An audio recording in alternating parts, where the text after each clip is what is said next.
Tabe selamat linguna latai, salam sweet Lempang, Om Swastiastu. Om Swastiastu.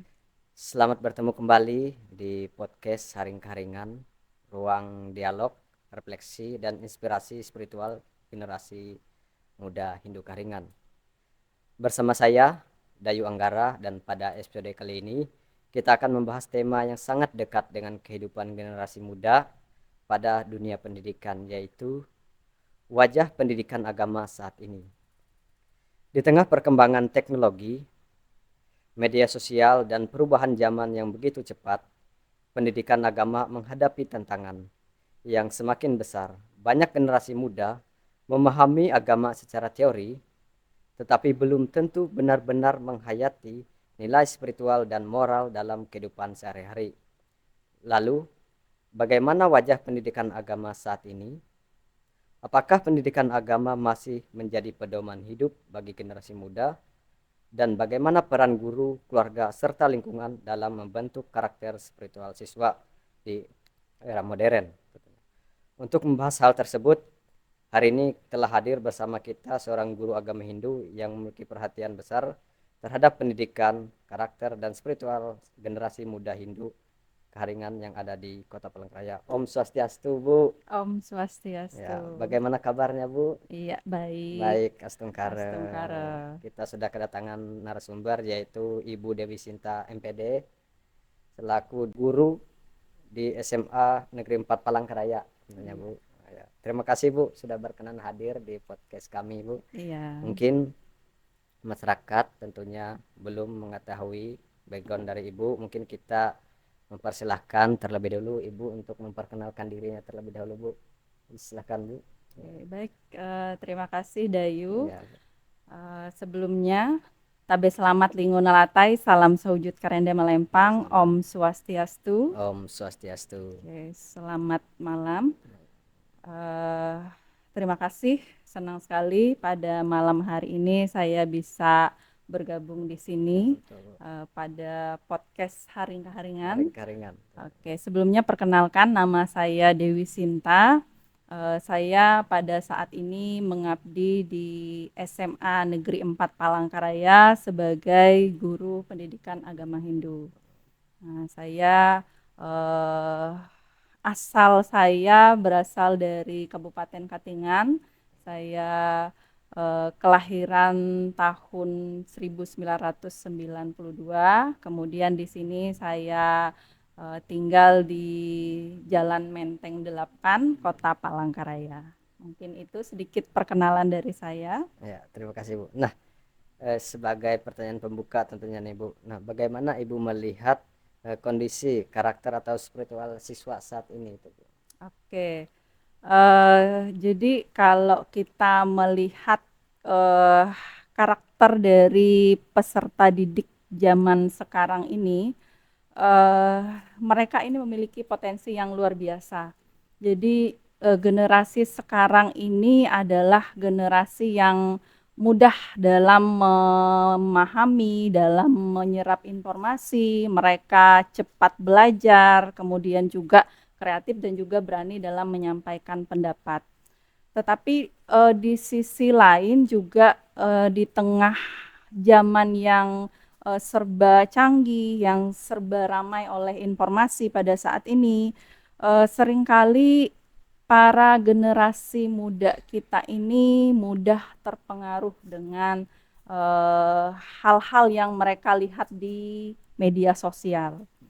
Nah, jadi kalau secara spiritual sebenarnya para generasi muda kita ini pada dasarnya memiliki karakter yang baik.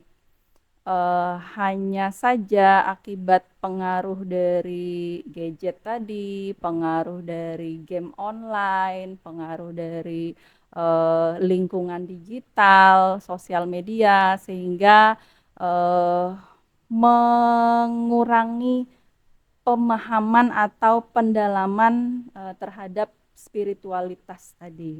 Nah, jadi menurut saya generasi muda kita sekarang bukan generasi yang buruk, tetapi hanya saja perlu adanya pendampingan yang lebih lagi. Ya, Jadi supaya mereka bisa lebih terarah, kemudian juga mereka bisa lebih terbimbing seperti itu. Ya, tentunya melihat spiritual siswa juga sangat mempengaruhi Bu ya Iya. terhadap pembelajaran agama tentunya. Mm-mm. Nah, menurut Ibu sendiri Bu, apa yang menjadi tantangan Bu? Tantangan bagi generasi muda untuk menjaga Hmm. nilai spiritualitas oleh agama itu sendiri Bu. Oke. Tantangan terbesar kita tentunya tadi arus pengaruh luar tadi. Jadi seperti yang kita ketahui sekarang perkembangan zaman yang sudah semakin canggih, teknologi-teknologi yang sudah serba canggih, eh, para generasi muda untuk bisa mengakses informasi-informasi dari dunia luar itu sangat gampang sekali. Hanya cukup dengan satu genggaman tangan saja sudah bisa mengetahui informasi dari luar negeri, dari wilayah-wilayah lain, dari berbagai daerah. Nah, ini yang menjadi permasalahan, ada sisi negatifnya, yang mana seringkali para generasi muda kita mereka sulit untuk memfilter, untuk membedakan mana sih informasi, mana sih tren yang baik untuk diikuti, mana yang tidak baik, yang tidak layak untuk diikuti. Nah, itu salah satu tantangannya. Kemudian yang kedua, para generasi muda kita ini sudah mulai merasa bahwa ajaran agama atau nilai agama itu terlalu kuno atau terlalu serius, berbeda dengan informasi-informasi yang mereka terima di sosial media. Nah, padahal ajaran agama, nilai agama inilah yang bisa menuntun, mengarahkan mereka dalam menjalani kehidupan di era sekarang ini. Kemudian tantangan lainnya juga kurangnya waktu berkualitas bersama keluarga. Nah, jadi kita tidak bisa memungkiri bahwa para orang tua zaman sekarang di tengah tuntutan kebutuhan itu tentunya sibuk dengan urusan pekerjaan dan sebagainya. Sehingga kadangkala komunikasi, interaksi antara orang tua dan juga anak ini semakin berkurang. Nah, ini yang menyebabkan para generasi kita lebih banyak melampiaskan kebutuhannya, rasa ingin tahunya melalui sosial media yang ada. Jadi lebih banyak lihat gadget, main game untuk memenuhi kebutuhan rasa, mungkin rasa sepi dan sebagainya. Jadi sehingga itu juga menjadi tantangan bagi kita di zaman ini. Ya, tentunya Bu. Menurut Ibu sendiri apakah siswa saat ini juga memiliki kejenuhan Bu terhadap pendidikan agama saat ini atau memang siswa ini sangat bersemangat sekali untuk Oke, mempelajari agama itu sendiri? iya. Sebagian iya, tapi tidak semuanya. Eh, Jenuh di sini dalam artian bukan pada ajaran agamanya, tetapi mungkin lebih kepada cara penyampaian ajaran agama itu. Nah, misalnya pembelajaran di sekolah. Nah, kalau pembelajaran di sekolah, apalagi pembelajaran agama itu sifatnya hafalan, metode pembelajaran yang diberikan itu metode ceramah, kemudian juga pemberian materi yang terlalu panjang lebar, nah itu sudah tentu akan membosankan bagi peserta didik kita. Nah, eh, kalau kita melihat karakteristik dari peserta didik sekarang, mereka membutuhkan metode pembelajaran yang sifatnya mendekati atau berkaitan dengan kehidupan nyata mereka. Mereka menginginkan pembelajaran itu yang bisa menjawab masalah sehari-hari mereka. Misalnya tentang pergaulan, kemudian juga tentang etika dalam penggunaan media sosial, kemudian juga tentang bagaimana solusi mengatasi tekanan mental dan sebagainya. Jadi ketika pembelajaran agama hadir memberikan jawaban terhadap persoalan-persoalan mereka tadi, tentunya ini akan lebih mudah diterima oleh siswa, jadi lebih mengena di mereka. Ya, tentunya pendidikan agama seharusnya tidak mengajarkan secara teori tentunya kan Bu, dan juga hafalan, Ya, tetapi juga membentuk sikap, karakter, dan cara hidup siswa tentunya iya. sehari-hari. Nah, menurut Ibu sendiri bagaimana sih wajah pendidikan agama saat ini di lingkungan sekolah, tentunya di tempat Ibu mengajar mungkin seperti itu. Oke. Kalau pendidikan agama pada saat ini saya yakin sudah semakin mengarah ke ke arah yang sudah jauh lebih baik. Di zaman sekarang ini seiring dengan perkembangan teknologi, kemajuan zaman, tentu saja guru-guru khususnya pendidikan agama Hindu juga sudah jauh lebih kreatif, kemudian juga penggunaan teknologi, penggunaan media, bahan ajar itu sudah mulai semakin berkembang. Nah, namun kita juga harus mengakui bahwa masih banyak tantangan-tantangan yang kita hadapi karena salah satunya mata pelajaran agama ini seringkali dianggap hanya sebagai pelengkap saja. Jadi tidak dianggap bukan sebagai pembelajaran utama. Padahal pembelajaran agama ini adalah salah satu yang juga sangat memiliki peran yang penting dalam pembentukan karakter peserta didik kita. Nah, oleh karena itu harapannya ke depannya pendidikan agama ini bisa lebih menyentuh lagi kehidupan nyata para siswa kita. Jadi pendidikan agama bukan hanya untuk memperoleh nilai rapot saja, tetapi juga menjadi bagian dari pembelajaran yang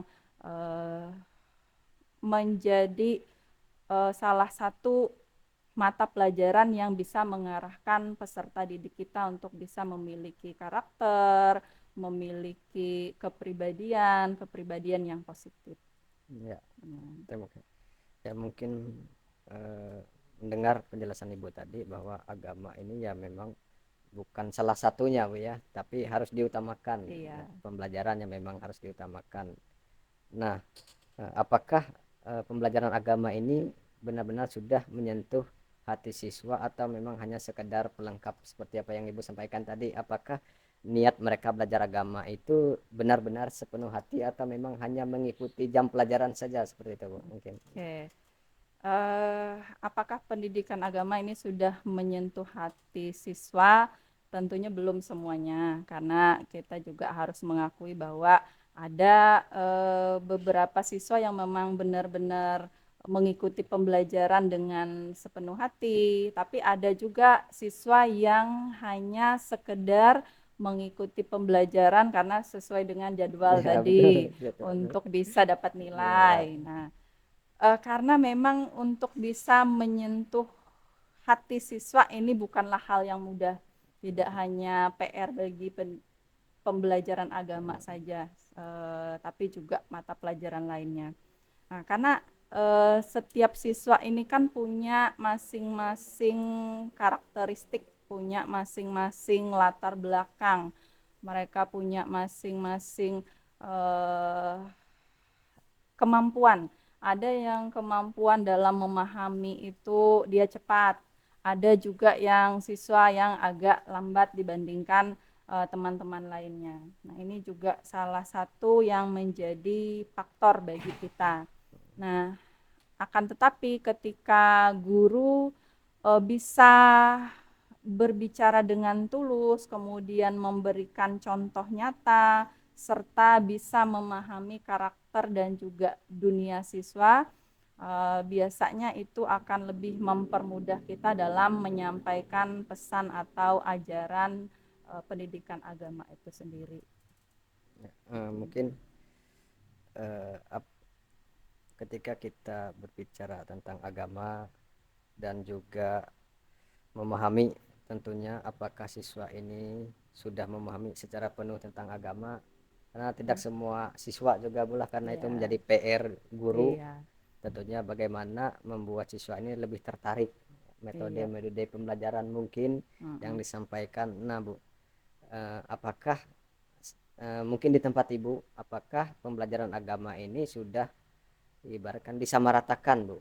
Kadang kan kalau kita berbicara di tempat-tempat lain, pembelajaran agama merasa minoritas, katakanlah minoritas Hmm. seperti Bu, katakanlah minoritas itu di mana saja tempat pembelajaran agama? Apakah memang ada tempat tertentu yang Ibu pelajari untuk mengajar siswa, tempat tertentu, atau memang ada ruang khususnya Bu? Itu. Oke, kalau di sekolah kami, kebetulan Astungkara kami ada ruangan khusus untuk pembelajaran agama Hindu, yang mana ruangan itu selain kami gunakan sebagai ruang belajar, juga digunakan sebagai ruang untuk ibadah. Jadi setiap hari Jumat kami ada melaksanakan kegiatan ibadah Basara, Puja Trisandi, atau kegiatan-kegiatan keagamaan lainnya. Jadi di sekolah kami ada 2 ruang. Dia punya sekat, jadi untuk pembelajaran bisa kami gunakan 2 ruangan itu. Nah, ketika nanti saat pelaksanaan ibadah, sekatnya akan kami buka. Jadi digunakan sebagai tempat persembahyangan basara. Oh, baik Bu. Nah, dalam pendidikan agama tentunya Bu, guru dan keluarga memiliki peran yang sangat penting Hmm. dalam membentuk karakter anak Bu. Nah, menurut Ibu sendiri Bu, seberapa besar sih Bu pengaruh guru, keteladanan guru untuk siswa itu sendiri Bu? Oke. Pengaruh guru ya Hmm. tentu sangat besar karena siswa itu seringkali lebih mengingat pembelajaran itu dilihat dari bagaimana sikap kita, bagaimana perilaku kita. Nah, misalnya nih kita mengajar itu tidak hanya dengan kata-kata, tetapi juga dibarengi dengan perilaku kita. Misalnya belajar tentang kesabaran, kalau Coba. gurunya marah-marah, nah itu juga jadi pertanyaan oleh siswanya. Nah, jadi lebih mudah mereka memahami ketika apa yang kita sampaikan itu kita barengi dengan tindakan kita. Nah, jadi peran guru di sana selain kita menyampaikan teori juga kita barengi dengan praktiknya. Ya, apakah pendidikan agama ini di rumah tentunya, karena Hmm, kan di sekolah kan ada batas waktu iya. tertentu. Nah, Mm-mm. seberapa berpengaruh sih Bu menurut Ibu ketika siswa ini di luar rumah, atau peran keluarga tentunya dalam mendidik siswa terhadap pendidikan agama itu sendiri Bu? Oke. Selain peran guru di sekolah, peran orang tua atau peran keluarga juga tidak kalah pentingnya. Karena kalau di sekolah itu kan eh, peserta didik hanya beberapa jam saja. Apalagi kalau mata pelajaran agama dalam 1 minggu itu hanya ada 1 kali pertemuan. Nah, ketika di rumah, di lingkungan keluarga, nah itu adalah lingkungan pendidikan yang utama sebenarnya. Nah, jadi ketika di lingkungan rumah, di lingkungan keluarga itu sering diberikan contoh perilaku-perilaku yang baik, misalnya berdoa sebelum melakukan aktivitas, kemudian juga saling menghargai, saling menyayangi. Nah, ini akan jauh lebih melekat juga di hati siswa. Jadi ketika ada kerjasama antara guru di sekolah dan juga orang tua siswa di rumah, maka pendidikan agama itu akan jauh lebih efektif. Efektif. Nah, Iya. ya.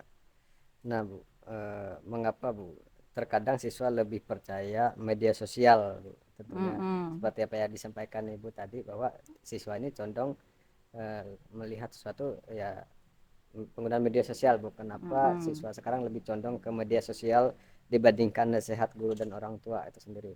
Oke, kenapa siswa lebih Percaya percaya ya. dengan sosial media ya?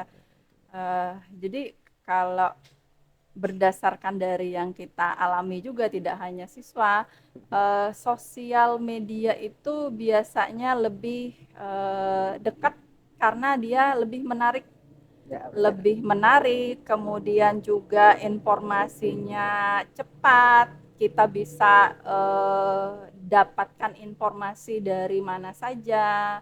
Kemudian juga biasanya kalau di media sosial itu kan dikemas dengan lebih santai, lebih Ya mudah betul. untuk diterima, lebih menyenangkan.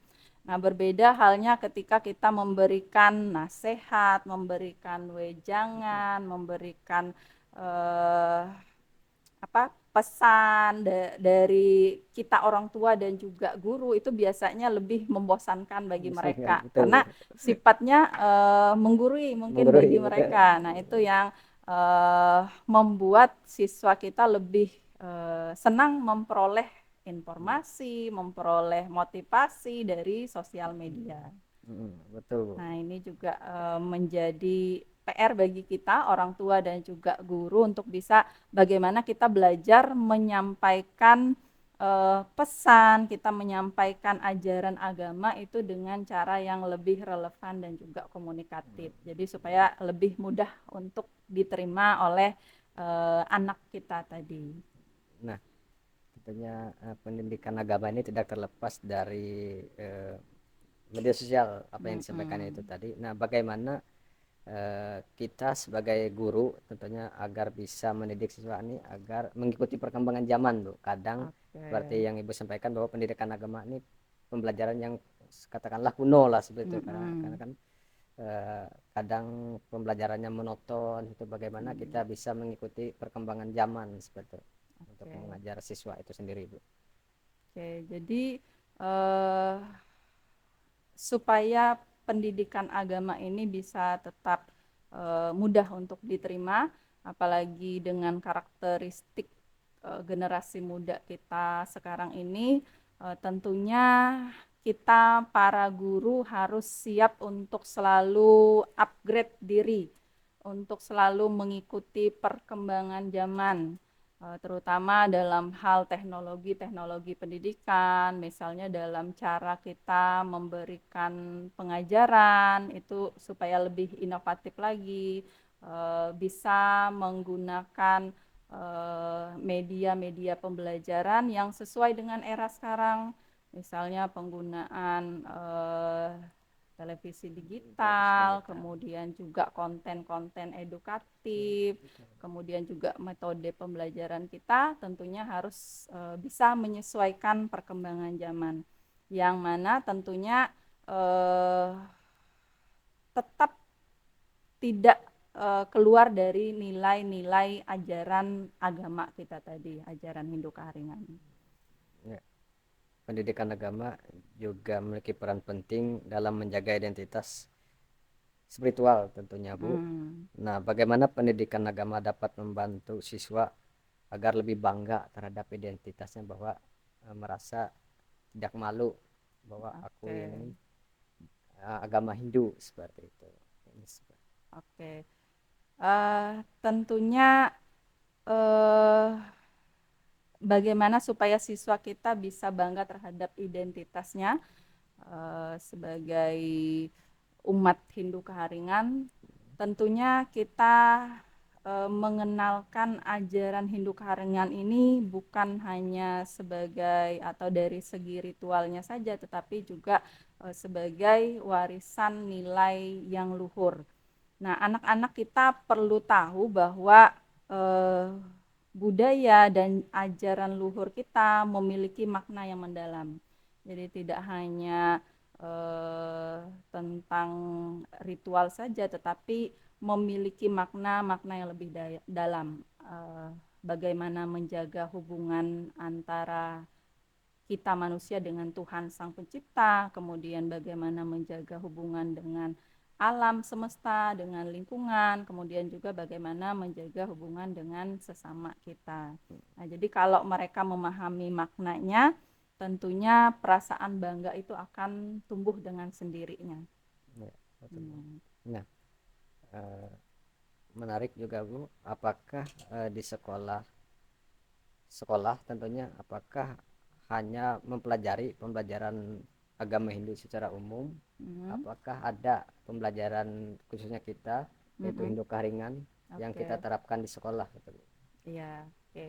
Jadi kalau saya yakin kalau di berbagai sekolah itu semua guru-guru pendidikan agama Hindu ini sudah membagi porsi. Jadi dalam pembelajaran memang kita secara kurikulum itu ada kurikulum khusus dari pusat yaitu materi Hindu secara umum, tetapi juga kita dalam penerapannya kita tetap membagi porsi antara materi secara umum dan juga materi yang lokal jeniusnya, ajaran Hindu keharingannya. Nah, jadi kalau kami di SMA Negeri 4 Palangkaraya itu kami biasanya setiap ada capaian pembelajaran, nah itu kita akan eh, bagi porsinya, kita bahas dulu secara umumnya seperti apa, kemudian setelah itu kita juga bahas dari perspektif ajaran Hindu keharingan seperti apa. Jadi tentunya kita sudah menyeimbangkan antara materi umum dan juga materi lokalnya. Jadi selain teori kita juga biasanya mengajak siswa untuk melakukan praktek-praktek yang berkaitan dengan ajaran-ajaran Hindu keharingan. Nah, apakah semua siswa tentunya Bu, Hmm? karena kan di sekolah juga mungkin tidak semua yang beragama Hindu maksudnya, dan Ya. tidak semua juga yang beragama Hindu Karingan tentunya Bu. Nah, Mm-mm. bagaimana misalkan nih seorang guru yang katakanlah dia seorang Hindu dan belum mengetahui secara khusus tentang Karingan itu sendiri, sedangkan Oke. di sekolahnya itu mayoritasnya Karingan semua Bu. Oke. Seperti apa Bu implementasinya Bu? Oke. Mungkin saya tidak berbicara di sekolah lain ya. Ya betul. Di sekolah kami kebetulan kami ada 3 orang guru agama Hindu. Nah, kalau saya kan masyarakat asli Kalimantan Tengah, Dayak, tentunya Kaharingan kan. Betul. Nah, kemudian 1 orang rekan saya, Ibu Putu Dia Purnama. Nah, ini ada perpaduan antara Bali dan juga Dayak. Kemudian juga satu lagi rekan kami juga asli Dayak Kaharingan. Nah, jadi biasanya kami kalau pembelajaran, kalau misalnya nih ada yang kalau saya sendiri karena saya asli Kaharingan, jadi tidak selalu materi secara umum saya pahami. Nah, jadi biasanya kami sharing, diskusi. Begitu juga sebaliknya ketika Bu Putu tidak paham dengan ajaran lokal jenius kita Kaharingan, pasti akan ada diskusi dulu, kita bahas dulu ini materinya seperti apa, bagaimana kita menerapkannya dan sebagainya. Jadi selalu kita kolaborasi. Jadi kadang bisa kolaborasi, misalnya ini materi yoga, kelasnya Bu Putu, kelas saya kita gabung jadi satu. Atau misalnya praktek membuat sarana persembahyangan basarah, itu kita kolaborasi biasanya. Jadi kita sharing diskusi dulu untuk bagaimana bisa mengimplementasikan atau bisa menerapkan materi baik itu Hindu secara umum dan juga ajaran keharingan. Ya, Nah, seperti itu. tentu bagaimana Bu menurut Ibu respon siswa tentunya terhadap pembelajaran yang katakanlah pembelajaran berbeda lah antara Oke. Hindu Karingan dengan Hindu itu sendiri Bu. Bagaimana respon siswa? Oke, sejauh ini tidak ada permasalahan karena yang namanya siswa ini kan mereka proses menuntut menggali ilmu. Jadi semakin banyak mereka dapat informasi yang beragam tadi itu malah memperkaya pemahaman mereka. Nah, jadi kami akan sampaikan bahwa kita ini terdiri dari eh, orang-orang yang memiliki latar belakang yang berbeda. Jadi kalau di SMA 4 itu Ada yang latar belakangnya dari Bali, ada yang Dayak. Dayak ini juga ada yang dari Barito, ada yang dari Katingan, Kahayan, ada juga dari Jawa. Nah, jadi biasanya ketika pembelajaran, ketika kita membahas upacara, ritual, atau misalnya seni keagamaan, kita akan memberikan kesempatan kepada siswa untuk bisa berbagi pengalaman sesuai dengan tradisi daerahnya masing-masing. Nah, ini akan justru memperkaya pengetahuan dan wawasan mereka. Jadi mereka biasanya akan lebih senang, lebih tertarik ketika temannya bercerita di wilayah saya seperti ini, di daerah saya seperti ini. Nah, jadi itu menurut saya tidak masalah. Justru memperkaya pengetahuan dan wawasan bagi peserta didik kita. Ya, ketika siswa tentunya Bu, generasi muda hanya mengenal ritualnya saja, tapi Hmm. belum sepenuhnya memahami Mm-mm. makna. Kadang kalau kita berbicara tentang agama dan ritual ini kan sangat dekat tentunya hubungannya. Nah, Mm-mm. bagaimana agar siswa ini mudah memahami dan senang mempelajari tentang ritual-ritual itu sendiri, Bu? Oke. Eh, Jika generasi muda hanya mengenal ritual saja, Gitu. ah, mungkin mereka tetap bisa menjalankan atau melaksanakan upacara atau ritual itu, tetapi minusnya adalah tanpa penghayatan, tanpa pemahaman. Nah, jadi akibatnya ini hanya menjadi sebuah kebiasaan saja, bukan sebagai pedoman hidup. Nah, ini yang harus kita perbaiki, kita eh, tanamkan perlahan-lahan kepada peserta didik kita untuk tidak hanya sekedar tahu ritualnya, tidak hanya sekedar melaksanakan, tetapi juga mereka belajar sedikit-sedikit menggali maknanya apa, pelaksanaan ritual ini tujuannya apa. Nah, jadi biasanya kami mengajak siswa untuk bersama-sama kita menggali, kita memahami. Jadi dibarengi dengan kita laksanakan tadi, tidak hanya kita laksanakan, tetapi kita juga perlahan-lahan memahami tadi, kemudian juga mendalami arti dan makna yang terkandung di dalamnya. Nah, karena ajaran Hindu Kaharingan ini adalah ajaran yang luhur, yang kaya akan nilai dan makna dalam kehidupan kita. Jadi tidak hanya sebagai bentuk penghormatan kita kepada Tuhan Sang Pencipta, tetapi juga di dalamnya terkandung ajaran-ajaran luhur, misalnya berbakti kepada orang tua, kepada para leluhur kita, kemudian juga menjaga hubungan dengan alam lingkungan dan juga sesama kita. Tentunya masa depan pendidikan agama sangat bergantung pada kemampuan kita untuk memahami kebutuhan generasi muda saat ini tentunya, Bu. Iya. Perubahan apa yang paling penting agar pendidikan agama menjadi lebih hidup dan dekat dengan siswa itu seperti apa, Bu? Oke. Uh, Menurut saya pendidikan agama ini harus lebih humanis dan kontekstual.